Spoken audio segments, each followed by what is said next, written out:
On behalf of the Holy See of Ishgard, allow me to express my deepest thanks.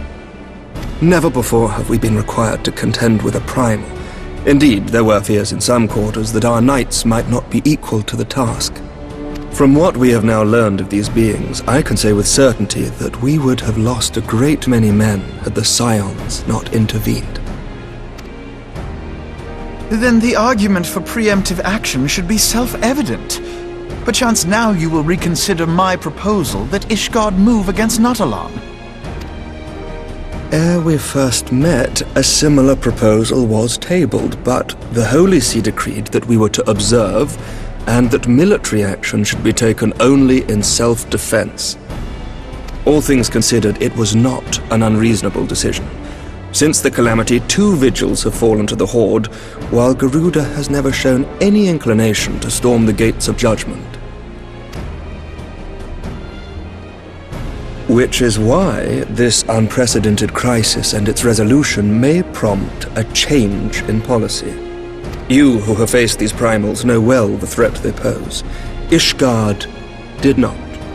Not until now. And there is naught like a brush with death to change a man's outlook.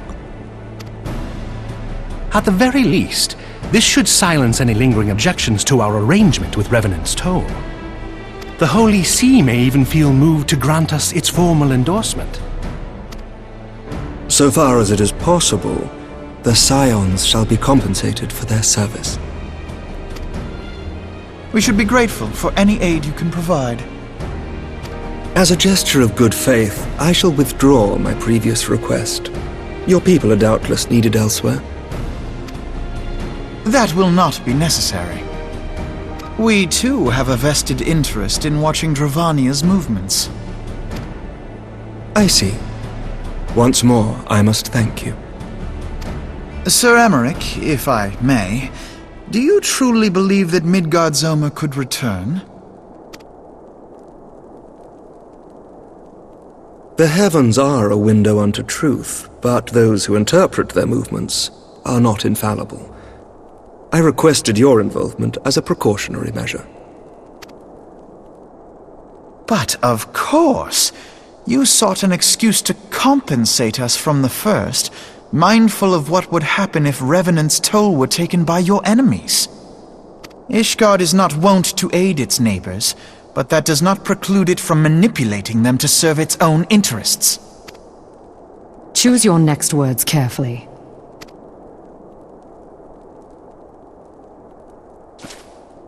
Do you know what sort of man becomes Lord Commander of the Temple Knights? One who comes from good stock. I did not. Yet here I am now. Why do you suppose that is? Because I swiftly learned to tell the difference between words, deeds, and beliefs. You are correct, Master LvL. Ishgard desires to see Revenant's Toll flourish, as it would present a troublesome obstacle to our enemies from the south. We are so glad to be of use to you. As we are to you. Ours is a mutually beneficial arrangement, lest we forget, one born of necessity. The dragons grow more restless by the day, and the heretics harry us nigh without cease. We have contended with such troubles for centuries, but there are limits to even our endurance. Yet as a pauper is loath to part with his meager possessions, the leaders of Ishgard are not wont to render up their trust to outsiders. But with perseverance on our part, they may yet be made to see the light. Nevertheless, one must take care when walking the road less traveled. Wise words, Sir Emmerich. I shall make a point to remember them. I must apologize for my earlier outburst. I hope it will not sour our good relations. Not at all. You but spoke from the heart. I trust you understand that at times my duties may prevent me from meeting with you. On such occasions, my second-in-command will speak for me. Lucia, at your service. Pray excuse our reticence. We are but wary of speaking too freely, lest our sentiments be made known to our enemies.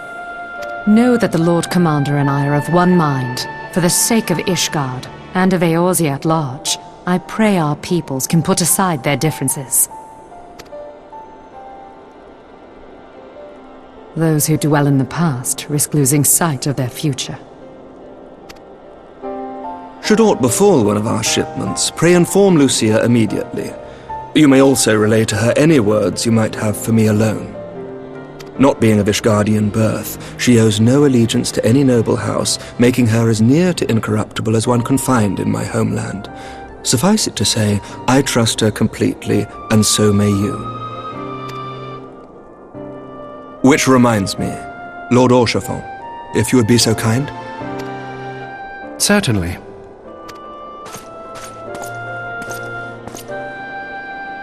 In times such as these, trust is ever in short supply.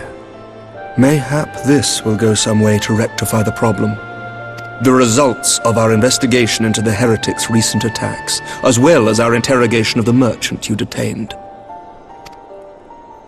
Sir Emmerich, I cannot thank you enough. Think nothing of it. Ishgard may be many things, but it is no friend to Garlemald. Did I not tell you to have faith, my friend?